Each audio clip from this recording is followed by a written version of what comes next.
Wonderful. Okay, yeah, we can get started then. So we're super honored to have Peggy Liu here with us today. She is the chairperson of the JUCCCE, a non-governmental organization catalyzing society towards a future where personal and planetary health thrive. Named the Green Goddess of China by Chinese press and Time Hero of the Environment, she travels the world to consult companies and governments on how to catalyze societal scale change, scale sustainable innovation, and collaborate with China. Chairperson Liu, please take it away. Wonderful. So I am the founder, the chairman of an organization, a nonprofit called Joint U.S.-China Collaboration on Clean Energy, or JUICE. You can just call it like orange juice. And this is probably my third career incarnation. Hopefully not the last. JUICE is really an endeavor, a 10-year endeavor that I committed to in 2007 after producing an event much like you are producing at Duke University. I produced something as an alumni of MIT here in Shanghai called the MIT Forum on the Future of Energy in China. And this was done on a whim because we had the new president of MIT, Susan Hochfeld, join at the time. And I had served under quite a few MIT presidents, doing many different things as an active alumni. And I realized that, wow, this is the first ever female president of MIT, and it may be the only in a while, right? It's quite rare, at least in my generation, to have women at MIT, much less leader of MIT. So I was really excited to host her in Shanghai when she came here to visit for the, or very early on in her tenure administration. And she said something really interesting. She said, I'm going to reorganize MIT around life sciences and clean energy, because that is where MIT can do the most to help the world. And so she said, all of these disciplines are siloed. So what we're going to do is we're going to make centers on top of it, like the MIT Energy Initiative was an umbrella organization that worked with a bunch of different disciplines, what we call courses. What you would call majors, we call courses. And so I said, what can we do as a little tiny club at MIT? There's a very little tiny club, not a lot of us here in Shanghai that were active. And honestly, it wasn't a very active club because MIT people tend not to do a lot of group things very well, big, huge things. They're not really good at organizing huge things. But I had a friend named Aaron Priest, who in Silicon Valley, he says he's the first ever clean tech investor. And he had started a series of climate tech investor conferences. And I was like, well, I think we could do the same thing, because I had just moved from California. I was an entrepreneur, and I was very glued into the sort of top echelon of venture capitalists in Silicon Valley. And I had just moved to Shanghai several years ago, and I had started with my ex-husband of one of the first early stage venture capital companies that was a hybrid of Silicon Valley and Chinese venture funds. So I sort of knew people on both sides of the ocean, and I said, I'll just throw a party, right? And I'll call it the first ever world's class clean tech investors conference in China. Very ambitious. But I thought, this is going to be super simple. I'll just have some friends over, and it'll be done. And I'll have done my duty as an MIT alum. But what happened was, like it took months to organize.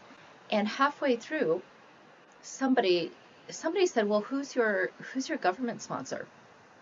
I said, what government sponsor? And I didn't realize that to have Chinese officials speak at a conference in China, you had to have a government body actually be the sponsoring organization. Little did I know. And then sorry, when I got somebody, the NDRC, when I got them on board, they were like, well, the easiest way to get somebody to speak in the Chinese government is to have a peer of a different government say that they're going to speak first. And I was like, uh-oh, I don't know any government officials in the US either. So I called a friend who called an ambassador, who then called an ambassador, who called somebody who works for George Bush at the US President's Council of Advisors on Science and Technology. So there's a little bit how networking works, right? And within half an hour of getting on the phone with him, he said, okay, I'll come to China. And he brought the US Department of Energy, a guy named Mark Ginsburg. Whoops, I think I'm probably going to have to get a cough drop at some point. And so lo and behold, this sort of it snowballed. And Steve Papermaster at the US PCAST under George Bush said, did you know that this is the first time that the US and China's governments have ever come together publicly to talk about clean energy? This was 2006. So I was like, are you kidding me? It's 2006. How could that possibly be? But, I think a lot of people forget that it wasn't until 1990 that China first started building after being closed for so long. And so the first ever supermarket actually appeared in 1990. And China didn't really even start thinking about going green until 2006. So the first ever climate change plan at a national level was in 2007. So really, I was at the very, very, very beginning of when China was even ready to think about clean energy. And so we held this 400-person MIT Forum on the Future of Energy in China. And the first ever public dialogues between US and Chinese government officials. And at the private dialogues, they said, did you know that we have 60 MOUs, memorandums of understanding, and nothing to show for it, no progress whatsoever? So something was going wrong between them really wanting to work together, but not speaking the same language, not using the same culture, not knowing, the success metrics, how people on both sides of the ocean really consider what is success. And so it all always fell apart. I mean, that's a really big deal. 60 MOUs between two countries like US and China and nothing to show for it. So they said, well, what we really need is somebody in the middle to be a bridge. They didn't say it this way, but really they needed a cultural bridge. And they said, we need programmatic collaboration. Somebody that, like an NGO, a non-governmental organization that was between the two countries, that was supported by the two governments, but not handicapped by being part of the government. Because when you're part of the government, you can't say a lot of stuff, and you can't travel, and there's all sorts of things that bind you. Whereas I was pretty free to bounce back and forth and just be a bridge. So having grown up in the US, but just moving to China and speaking Chinese, and being quite naive helps. Because all I thought of was what could be, not what could possibly go wrong. Right? So this snowballed, and I took what I learned from conferences called like TED, right, which are sort of cool. They have music, they have art, and it's lots of fun. It's not just a boring, talk about statistics and white papers. And I did things like have a whole wall printed up with massive portraits in golden royal yellow with New York Times dot matrix type of style for all the 40 speakers and titles, and I gave them away at the end to the speakers. So it just looked really, really grand. And I dressed up a calligrapher in old ancient clothes, and he did a painting in the beginning, in the middle, and the end. So it's a triptych, right? And it was 能源力, so it's like energy, resources, and power, those three words. And then I had grand music, so it was like a movie, right? So I didn't approach it like just an environmental organization. These are some tips for your next Environmental Justice Symposium that you run. And I think everybody caught up in the energy, not just the words, right? They were super excited. And then what I did was I invited a whole bunch of different types of people, not just people in solar, not just people in wind, but people even from BP, gas and oil came, right? The fossil fuel industry. And I got journalists there. I've got, real estate developers there, So it was a huge mix. I got nuclear energy. I got MIT Energy Initiative. I also got Tsinghua University, and so it was bilateral and it was multidisciplinary. And so what happened was people got super super excited, and gift bags. Don't forget the gift bags. So people got really excited, and they were like, "Whoa, Peggy, you can't just do one organization, right?" So for me, I talk about tornadoes when I talk about world change, societal scale change. And so if you just do one event, it's a little bit like starting a tornado and then letting all the dust particles just collapse the next day, right?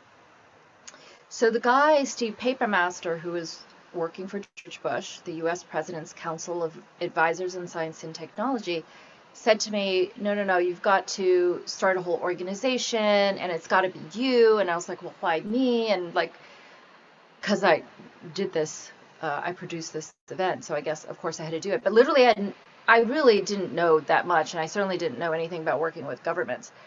But I was quite good at bouncing between the two. And I realized later, looking back, that the most important job in bilateral relations and in multidisciplinary work is not being a published author of solar technology or, breakthroughs, etc. It's really being the cultural bridge.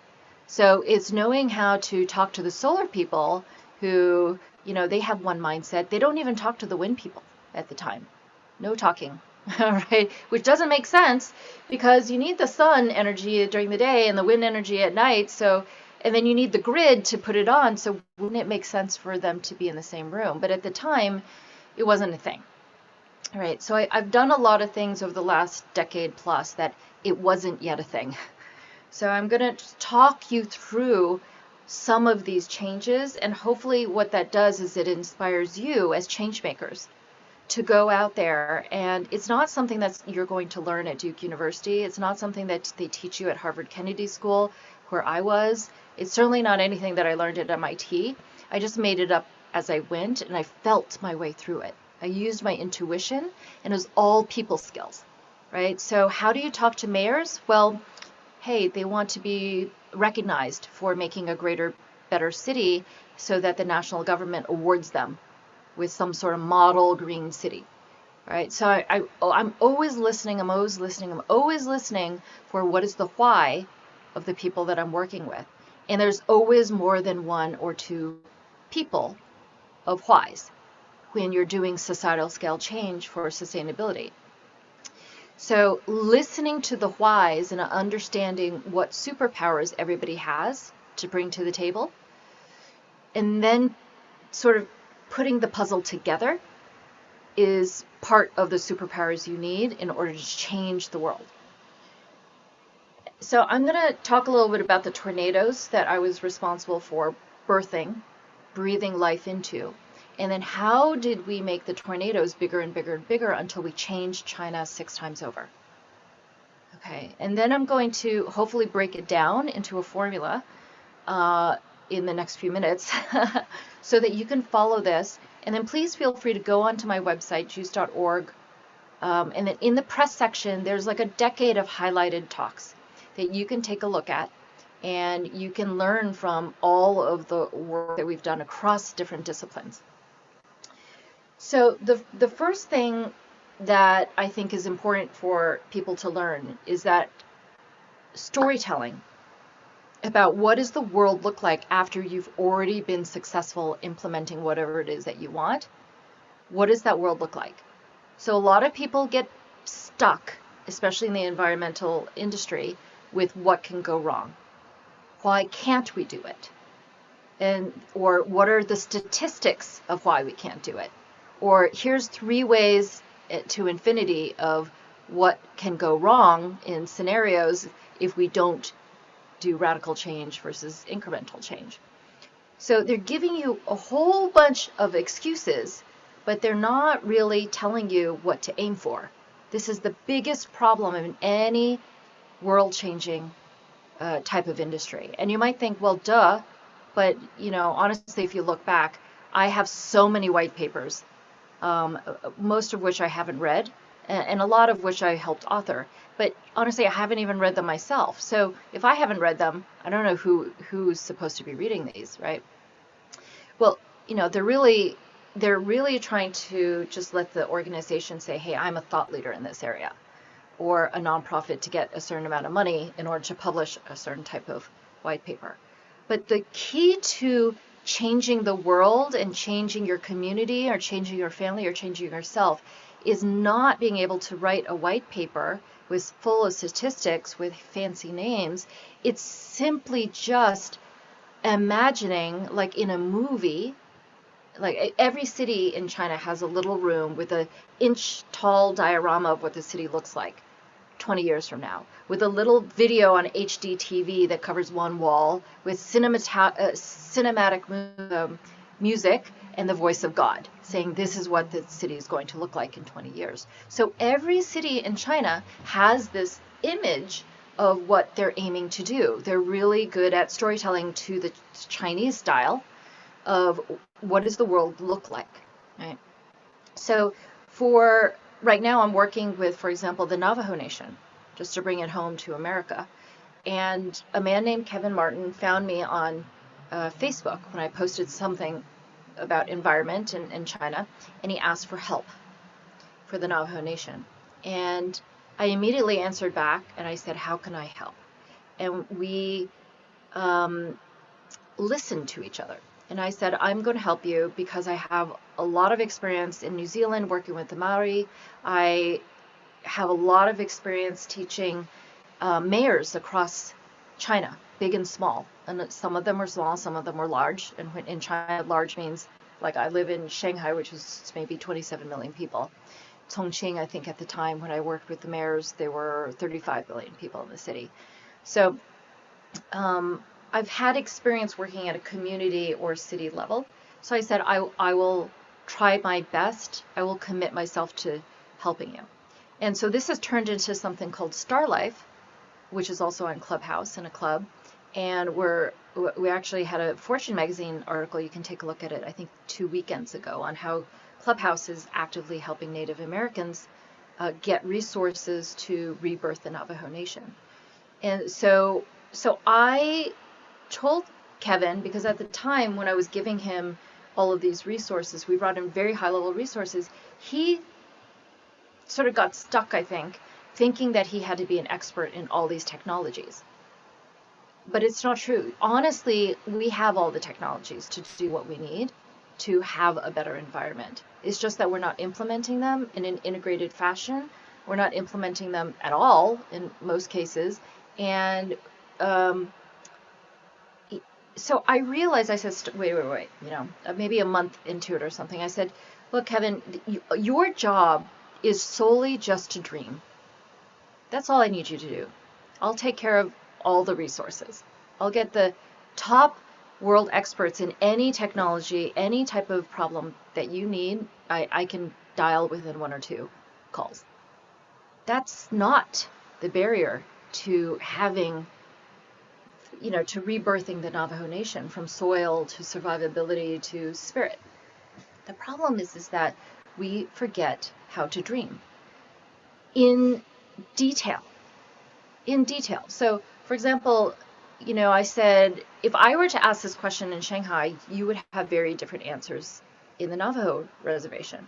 The nation, if I were to ask you, what does the food system look like, right? What does a dinner table look like here? How do you share food, right? It's completely different over there than, I'm on the 29th floor of a city where I'm on top of a walking pedestrian city. There, they want to grow their own food. One woman said her wish is to have sort of permaculture, imagine, right? And then in the middle of the garden, you would have a pantry, and anybody can go in and they can sort of buy and sell, share food, right? It could be canned food or fresh vegetables, etc. Right? So like that is what they have in their imagination. I asked another person from a tribe in Northern California, what does food look like to you? What does a feast look like to you? And he recalled things like salmon being roasted with, I think it's like different flavored wood planks, and he described it in such a way that I wanted to drool, right? And he talked about how they would forage for different types of mushrooms and what the color of the bark of the trees looked like in the forest. And, it was that level of detail. If you can get to that level of detail, that you are halfway there to making change happen. So I said, all you have to do is dream and help other people in the Navajo Nation, in the Dene tribe, dream. And then so he started to ask people what your dream is. And I ran into the same problem when I was doing the China Dream here, which ultimately became the national slogan. The national slogan of China is now the China Dream, which I started an initiative in 2010 to ask people what is the China Dream. We did a very structured format in workshops with advertising agencies. And the biggest problem is that when people have been beaten down for so long with genocide or war, they've starved, famine, they, have very little food to eat. In the Navajo Nation is desert, right? There's less and less water. So the main problem there is this: they don't even dare to have a dream because they grow up with this belief that anything that they dream will not come to fruition. So imagine a life where you don't even dare to dream. You forget how to dream. How sad is that? And all your dreams are handed down through TV and movies or newspapers or social media by somebody else. And that becomes your reality. So the number one secret to changing the world is being able to tell your story together as a community. And with that, I can tell you, for every single thing that I've done 6 times over to change China, it started out with a dream. So the first thing that I worked on was smart grid. I was told by the US government, hey, why don't you bring in smart grid into China because it isn't even working on it. Now, mind you, I went to MIT, studied electrical engineering, computer science, but I'm going to tell you it was a long time ago. I'm 52, right? So nothing that I learned had anything to do with the grid right now, and there wasn't even a thing called smart grid, so I knew nothing about smart grid. But what I did was I went and I studied and I asked people, I convened experts, and I said, what does smart grid look like to you? And so I did start with the white paper because that is the sort of the language of the Chinese government, but I put a little picture. And the picture included all these little elements like solar and wind, an electric vehicle for energy storage, and that became the image of what smart grid was for China. And I knocked on the doors of the grid companies and I said, I'd just like to talk to you about whether or not you'd be interested in this dream. And one of them honestly said, hey, what is this thing, this electric vehicle? It seems too far in the future. Maybe you should come back 10 years from now. 10 years from now would have been 2017, where China's, by 2015, blew the doors open of electric vehicles and was the number one EV producer and user all over the world. So, obviously the guy didn't know what he was talking about, right? Because it was too far away. Nobody gave him that dream before. So the number one important thing for you to learn, and really I could just talk about storytelling, like James Cameron, the brushstrokes, the CGI of the Avatar world. That's what you need to do to create a dream. The second thing is understanding the energetics of change. Change is very different at an individual level versus a community level versus 27 million people versus 1.45 billion people, which is the scale that I work at. But if you look at the energetic dynamics, they're all tornadoes, vortices, okay? Somebody needs to create an initial breath to start the convening of the dust particles to come in and start spinning. And you need to get them excited with the story, right? And then you magnetize people to the story because you're telling the story in such a joyous way. Like, what if this? What if that? Wouldn't it be cool to do this? And, wouldn't it be cool if all the light bulbs in China were energy efficient light bulbs? Wouldn't it be cool to have a China dream that was a green dream? We didn't even need to say it was a green dream because it was, duh, it just is. part of the China dream. Wouldn't it be cool to have a smart grid that was like the internet instead of dial-up or rotary phone, where any part of the grid was connected and it could be self-healing? Or we can have solar and wind everywhere. Wouldn't it be cool to have eco-cities, right? As we're building out 221 cities of 1 million or more population over 40 years. And so you draw these pictures and then you create the tornado with your breath, and then it magnetizes people into this tornado, and more people come into this tornado. Where things fail with the World Economic Forum, which is, sort of where I've been playing for the last decade, or TED, or any of these, highfalutin type of conferences that you hear of. The problem is that somebody breathes life into a tornado, and then after the conference, it all falls apart. The wind gust dies, and the dust particles drop to the ground.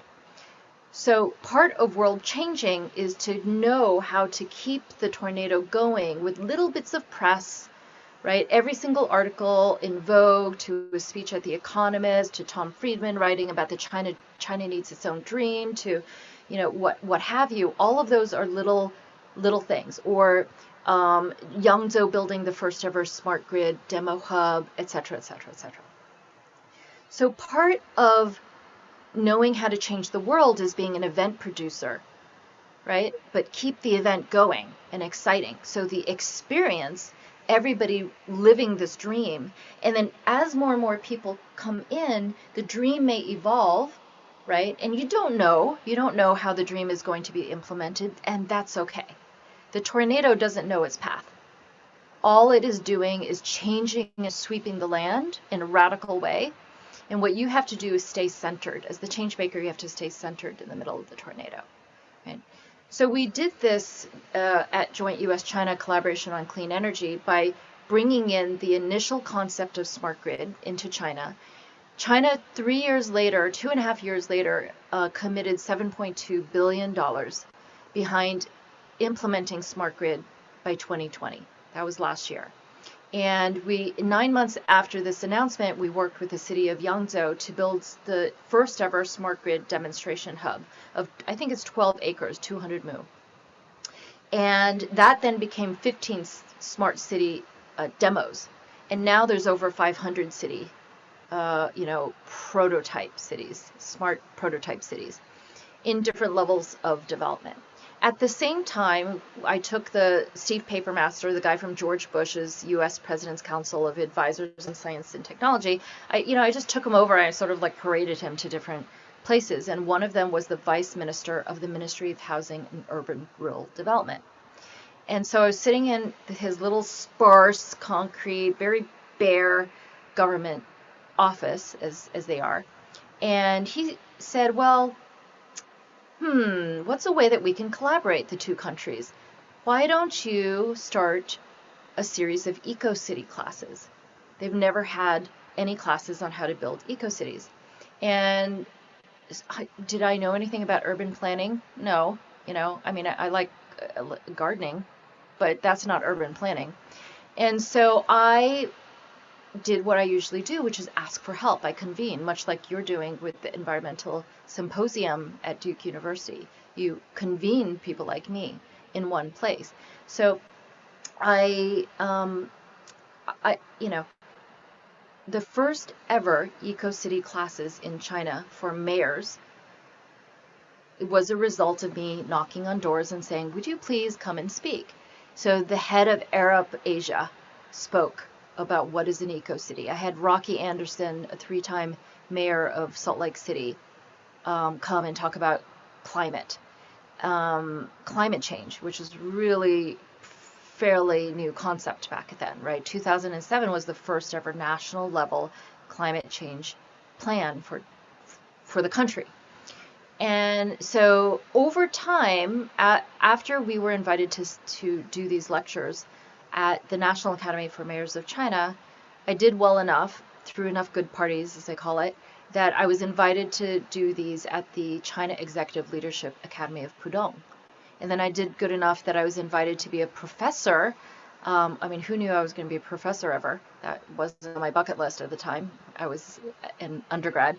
And I was invited to be a professor of sustainable urbanization at the China Academy of Governance. Now, the reason why this is really important is another secret to world changing. It's the acupressure point. In China, there's 8 of these official government academies that have branches in different cities. Every single government official across China has to take a mandatory 12 days of training every year. Imagine the mayor of your city, the governor of your state, the vice president of the United States of America having to do 12 days or more of training. Some of them go for 2 weeks to a month to three months. Some of them go out to like Harvard Kennedy School, but most of them are done in China.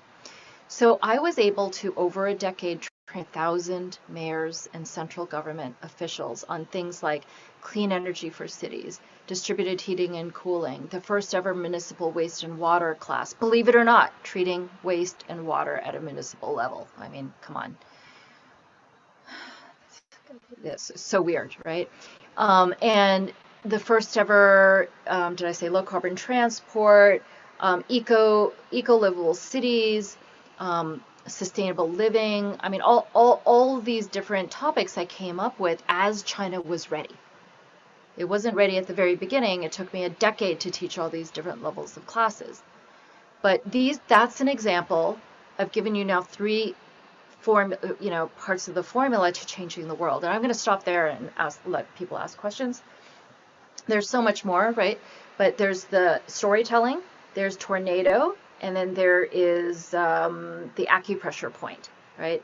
So the acupressure point in smart grid is there's only 2 grid companies in China.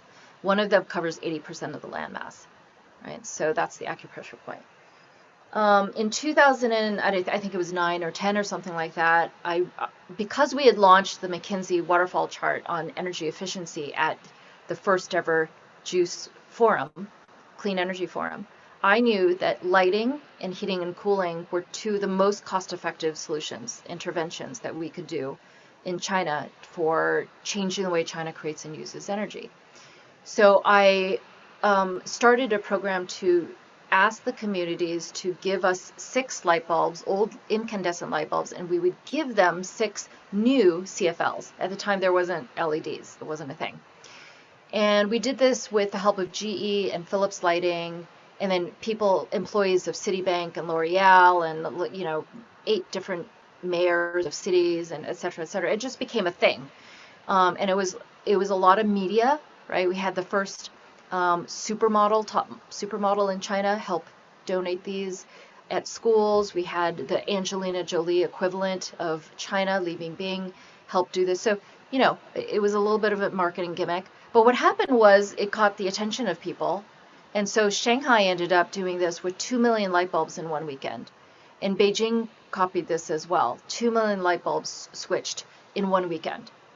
And so this became a thing. And then ultimately the building codes all across China changed. So now you cannot put in incandescents in new buildings. And now China is the leader in LEDs, right? So we've done this 6 times over at a very high level. So we revolutionized the electrical grid. We started the first ever eco-city classes, and really China's the leader in innovating at city scale, which is what's necessary for environmental change. We started Food Heroes, educational program for young kids, and now China's just starting to change our food habits towards a plant-rich diet, and we started sorting our food waste so it's wet and dry. So reducing food waste, we have the Empty Plate campaign. I started the first discussions on green bonds at a municipal level. And that's still a fairly new thing, but it's now a thing, which it wasn't even legal to do municipal bonds when I started to talk about it. I don't know, I'm forgetting what other changes that I've done, but it's not important. So I'm going to stop there. That was 40 minutes. And then I'm going to open up both Clubhouse, and I'm going to open it up to you guys at Zoom, and you guys can ask questions first. So any questions, just sort of Q&A, popcorn. And I'm just going to let people up from Clubhouse as well. Thank you so much, Peggy. I think the way we do have a couple of questions in the chat. The way that we're going to do this is if you have questions, if you could put them in the chat and we will read them out for you. So I'll just start off with a question from Jim. What does the US-China relationship, or how does the US-China relationship affect your work? And what about now, in this current moment that we're in? There's a lot that's happened in the last 4 years, I suppose, between the US. Well, I mean, just to be honest, in 2010, it's started to deteriorate quite rapidly, just in terms of geopolitics. And in 2010, I was already quite concerned. I think I used the word alarmed at the state of dialogues. And there's only so much I can do to help bridge US and China in an area that should be quite neutral and should be obvious that it would benefit for us to work together. And it's just, I mean, just in all honesty, it deteriorated, and at the same time, the US wasn't really keeping up its leadership in climate tech. And so China likes to talk to people that it can learn from. It respects people that has more knowledge than they do. So they started more and more to turn to Europe. And so if you look at bilateral relations, actually it's much stronger in a lot of European countries. So for example, Germany worked with the mayor that I invited to speak for the World Economic Forum here in Shanghai once. And he said, oh, Germany sent people to create a whole free vocational training program on industrial equipment for my city. And I was like, why would they do that? Why, right? That's a lot of work. And he goes, well, it basically seeded a whole generation of people that know how to use German, industrial equipment, and then they would buy German equipment. And so it's a win-win situation. I was like, oh, that's really interesting, right? And so, at the same time that US-China relations were going south, China started to turn somewhere else anyway because the tech came from different places. If you look at where a lot of the best practices that I brought in to China, to the mayors to teach in the form of 15-minute videos and the discussion, a lot of them were starting more and more coming from Europe. Hammersby for waste sorting, a lot of the eco-city examples. Or other places like Kaikoura for eco-heritage tourism, that's in New Zealand. Of course, we had people like the Bloomberg administration supported us in translating Plan NYC into Chinese. We had the head of sustainability for Bloomberg come to China, his first ever time to China, to speak about how do you do a climate change action plan for a city level. So there was still a lot to learn, but it got sparser over the decade that I've been working. For example, food education, when I started to realize that food is the single largest source of greenhouse gas emissions, and to change diets, I needed to teach young kids. Well, I looked everywhere for best examples, and if you look to the US, actually, it's the worst in terms of, like Jamie Oliver tried to do food education in LA and got thrown out by the parents who wanted their kids to have access to hot dogs, right? So how does it affect my work? Well, now I work globally, and so the acronym Joint US-China Collaboration on Clean Energy really doesn't make sense at all, so I just called JUCCCE. So I speak a lot in Norway. I work with Norwegians. I work with UK. I'm an advisor. I was an advisor to the last CEO of Marks and Spencer for 4 years. The FTSE, I don't know how many years I've been an advisor to. That's in London, the stock exchange, to pick what is a green company on the stock market indices that they run. I work with New Zealand, Belgium government, so on and so forth. So how does it affect my work? Basically, I'm much more global now. It means I traveled like a crazy person, which means I was actually I got a vacation over the last year, sticking here in Shanghai and not having to get get on a plane. And now with Clubhouse, I can do all of these. I can jump from room to room to room and give these speeches, and I can be on Zoom talking to you at Duke University, and I don't literally have to jump out of my pajamas. Like, nobody sees what I look like in Clubhouse. You guys see what I look like, but they don't see what I look like. Okay, next question. Yes, we have a question from Cece, I think is how you pronounce her name. What elements of China's political structure help accelerate its environmental initiatives, and what elements hinders them? Well, I think I already hinted that the mandatory government training for 12 days minimum each year is a way that we can educate mayors on all the latest technologies, which are changing rapidly, and how they can apply for different populations in different contexts. So, for example, I brought Mark Levine, who started the China Energy Program at Lawrence Berkeley National Lab, and I remember one of his case studies was white roofs.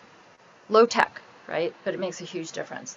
I brought in people. Well, anyway, so one is China is, other than Singapore, it's the only country that I've ever visited that has a mandatory government training program. And itself, the China Academy of Governance, the head of international relations, once told me that that is the secret to harmonious change. So the problem with the change that we are required to make to reverse climate change is radical change, not incremental change. And you have to like change, you have to thrive in change, you need to embrace change, you need to realize that the policies need to change all the time. And so because of this program, which throws all these new best practices at them every year, they realize that this is a good thing, that it's an opportunity to become better and be recognized as model city, blah, blah, blah, right?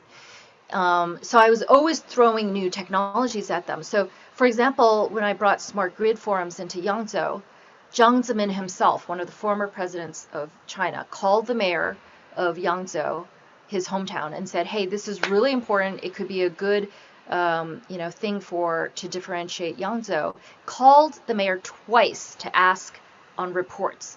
You can imagine if the former president of China calls you twice, you're going to do something. In 9 months, after my forum, the Smart Grid Forum in Yangzhou, I was cutting the ribbon in a 200 I think it's a 12-acre first ever smart grid demo hub in China, right? Which changed the entire electrical grid system, which is the skeleton of electricity, which allows the on-ramp of smart solar and wind and intermittent energy, right? So anyway, that is a huge lesson that I think a lot of countries should adopt, which is mandatory government training. The other one is that it runs like a multinational corporation. It's not, when people say communist and authoritarian, and I don't think they understand how the Chinese government works. It's really more like a multinational corporation. This is how the Ministry of Finance explained it to me, and I was like, oh God, this makes so much sense, because I used to work at IBM. And so there's a CEO, there's a chairman, then there's a board, and then they have business plans. They happen to be 5-year plans with numerical targets, the KPIs, that everybody is expected to meet, right? The amount of pollution reduced with sulfur dioxide, or the amount of water cleaned, or trees planted. It was a numerical targets, and you better meet them. Every city has to figure out how to help do their part to meet it. So I think having a business plan, whether or not you know how to get there, helps, right? So embracing change, Chinese people, every day is change. And they know that you're going to suffer in the temporary, but in the long run, you benefit vastly, right? So embracing change, mandatory government training, and then, what did I just say? What was the last thing that I just said? Anyway, those are 3 things. There's business plan. Sorry? You say business plan. Oh, business plans, right? Business plans. Thank you. The 5-year business plans. Thanks, Luca. The 5-year business plans. There's many different things in China, that it is willing to fail at city level. So every single time I introduced a new technology, it started with one or two, like light bulbs, right? It started with one or two cities or initiatives, then cities. Then it became 10 cities, electric vehicle cities. Then 15, then 25 electric vehicle cities. Then it just becomes the national code, right? Standard. So, and then they're willing to put their money where their mouth is. So they subsidize the electric vehicle um, uh, companies, like 2,000 companies, right? Hundreds of new models of electric vehicles. Now, a lot of them are going to go by the wayside. That's okay. Failure is part of learning. So I think that's quite refreshing. Okay, next question. Yes, so Ashley's asking, what are the biggest strategies or success stories that you've seen in China for sustainability and clean tech that could be applied to the United States? And I might argue, not just in China, but since you have a global network here now, in any country that could be applied to the United States. Well, so when I travel from city to city, I think I mentioned that every city has a room that they take their VIPs to with an inch tall diorama of what this city looks like 20 years from now, with a cinematic video in HD, right, with the voice of God, of what this city is going to look like 20 years from now. So again, I think every single, really honestly, if you're just to do nothing but that and just surrender to everybody who's so excited about that dream to help pitch in however they can, that will happen. It's the tornado effect, right? So it turns out that 95% of people's actions are subconscious. 95% of what you do in life is completely subconscious, whether you're awake or sleeping. So what happens is when you enrapture people with a joyful image of the avatar world, they're going to think or subconsciously want and then think about how they can make this happen. And so you're going to have this synchronistic effect, serendipity effect of like, oh my God, I found you. I want to help in some way, right? And this is what happened with the Navajo Nation, right? And Clubhouse, why we've created this tornado, right, effect. And people are like, well, how can I help, right? It takes hundreds of thousands or millions of particles to create a tornado.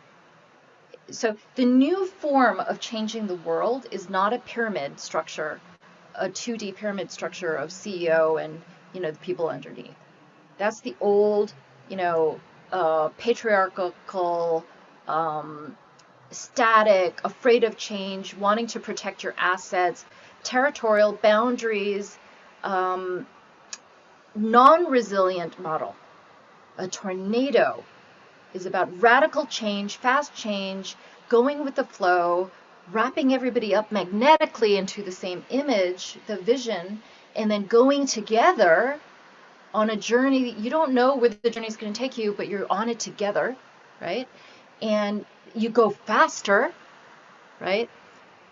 And so on and so forth. I can talk a long time about tornadoes. I could do 2 hours on tornadoes. Yes. Okay. Let me take this question from Luca from Clubhouse, since he's up here on stage. Hi, okay. Luca. Do you want to introduce yourself first? Thank you very much. Yes, first of all, I want to say something different.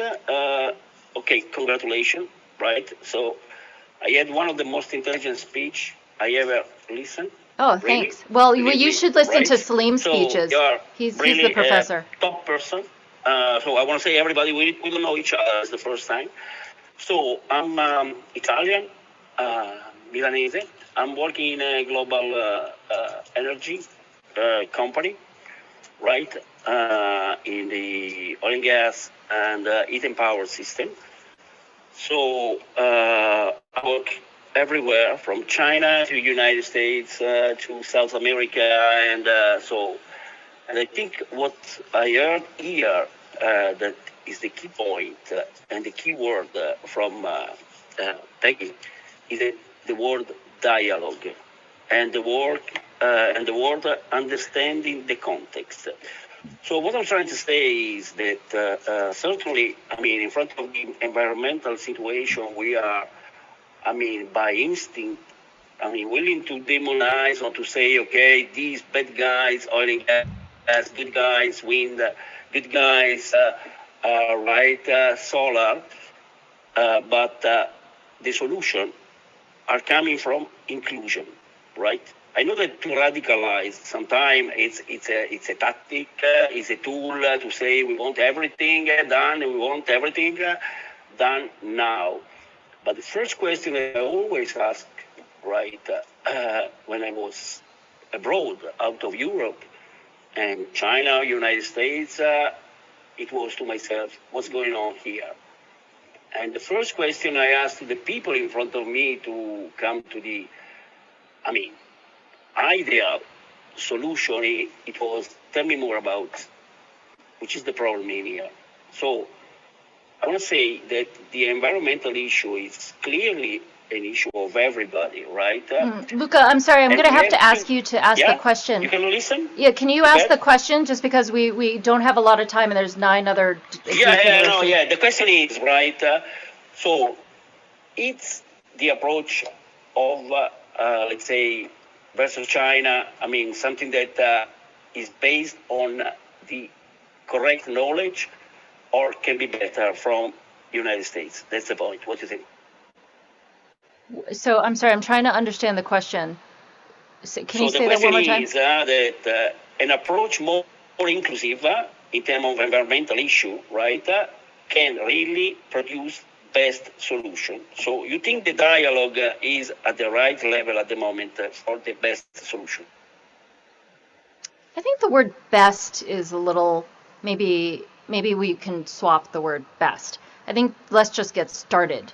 I think let's just have the intent On the way to get started. On the way to get the best solution. Yeah, but again, the best solution, what I learned in my tenure as a professor or lecturer at these 3 government academies, teaching 1,000 cities or central government officials, what I learned was every solution has to be tailored to the local context. There is no one best solution. So, for example, that's my question, I did. in the context, right? So that's why I'm That saying is, that is the the answer. transparency is Yes. the fundamental issue. That is actually the answer. Is that it's like diets. There is no great one diet that's great for everybody. Literally, there's a TEDx talk that's like every diet that's good has to be completely personalized to the individual body. So the answer is the technology, because I think what you're asking is technologies. What I'm saying is that actually we have all the technologies we need. I'm asking the right level, right, of confidence to come to the solution, because as European with China, we have a very good relationship. From Italy, it's a 600 years. So it's a cultural base to open a transparent dialogue. It has to be improved. I think so. People doesn't know. Sorry, Luca, it might be a language thing, but I'm not completely sure what the question is. No, I'm so sorry. I put it in a different way and then I stop. Do you mind if I take a question from the Duke students? The best cultural base in the knowledge of China from the United States will drive the solution much better than it is. Yeah. I'm going to unfortunately take the next question because I apologize, but I didn't completely understand the question. Maybe Salim, my friend from the Young Global Leaders, can ask. Professor Salim Ali, how are you? Oh, hello, Peggy. Always great to reconnect. Yes, my question is very specific to the talks that just happened in Alaska. And I'm wondering if you can comment on the style of communication, and especially around environmental communication, which we might learn from, because, and this may address some of Luca's issues about dialogue, but there is a cultural dynamic to it, but I think you've been hinting at there is this technocratic difference in the way in which the US and China approach matters. So what can you provide if you were giving advice to Tony Blinken? What would that be on how to approach these issues, or John Kerry for that matter? Yeah, I'm going to say that, and this is not going to be this is going to be a party pooper answer, Salim. I think you know that already. So, U.S. and Chinese government, U.S. and Chinese culture is 180-degree opposite of each other. And I learned this as the person bearing the brunt of the differences. Because literally I was the bridge between all of these things for over a decade. And often I am sort of this informal ambassador to China.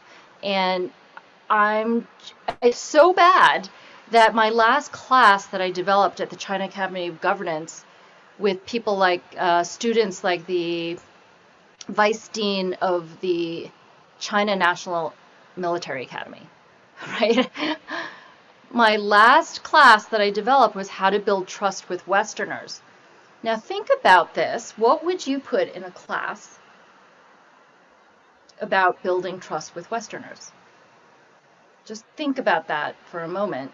And I'm going to tell you that I did 10 points, 3 hours. And it was a very popular class. First point.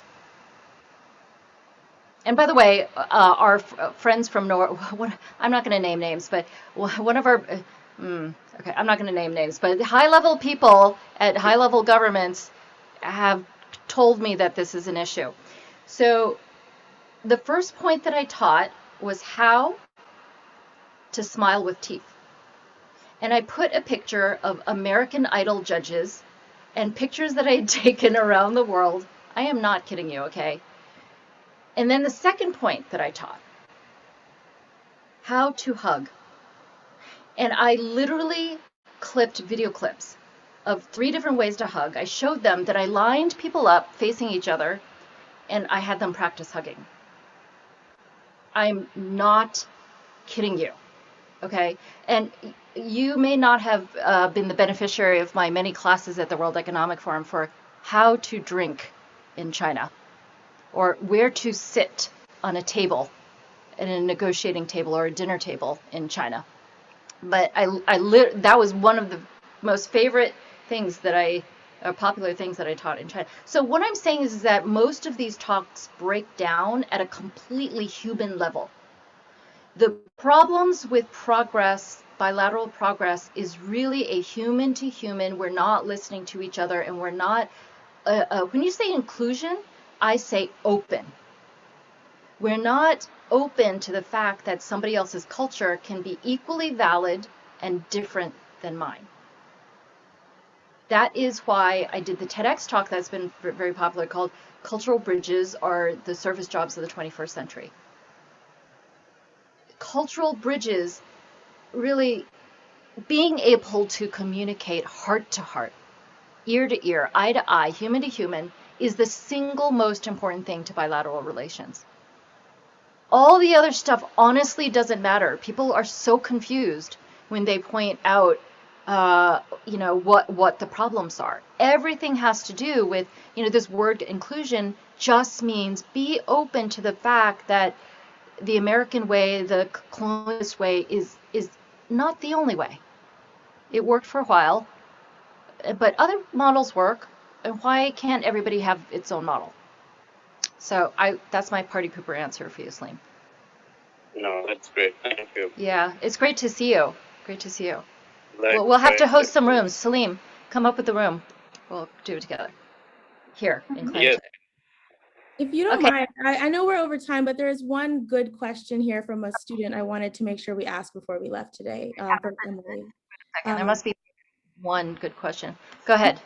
Yeah. It's what's your advice for students who dream about making environmental policy change on a global level, but don't know where to start? I've already answered the question. Don't use the word policy, use the word dream. So I'll tell you the story of a 15-year-old girl, a Chinese girl, I think in Singapore. She won some sort of speaking contest and spoke at UNDP. And she said, my dream is to get teenagers involved in renewable energy. And my solution is panda-shaped solar farms. And she had 2 slides that, nope, no joke. Go and Google it, okay? Ada. Panda-shaped solar farms will get teenagers really interested in renewable energy. Guess what? She spoke with such joy, with pictures that were so in detail, that China now has a panda energy company. They put, I forget how many billions, $100 billion behind it or something. 2 of them have already been built in China. That is sort of a funny story, but my point is that it has nothing to do with technology that exists or doesn't exist. It has nothing to do with whether or not you're the president of a country or a mayor or governor or blah, blah, blah. It has nothing to do with power. It has to do with tornado dynamics of knowing how to create change in people's hearts. Everything in the world starts with a human heart. If I were to jump to the, Cliff Notes ending, nothing to do with change that I've done has that much to do with that I graduated from MIT with an electrical engineering computer science degree or went to Harvard Kennedy School with people like Salim or whatever. Honestly, it has nothing to do with my credentials. It has all to do with that I saw people as human beings. That is my answer to you, and I hope that helps. I hope that inspires you. If you're intrigued at all, please go take a look at my speeches about how I created the China Dream into the national slogan, and there's a lot of interesting learnings there on juice.org in the press section. And you can hop on Clubhouse if you're 18 and over, and you can see me on Clubhouse all the time. Thank you so much. Are there any other burning questions that anybody wants to ask? Otherwise, good luck to you for the rest of the day at the Duke University Environmental Symposium. And I hope you all change the world one heart at a time.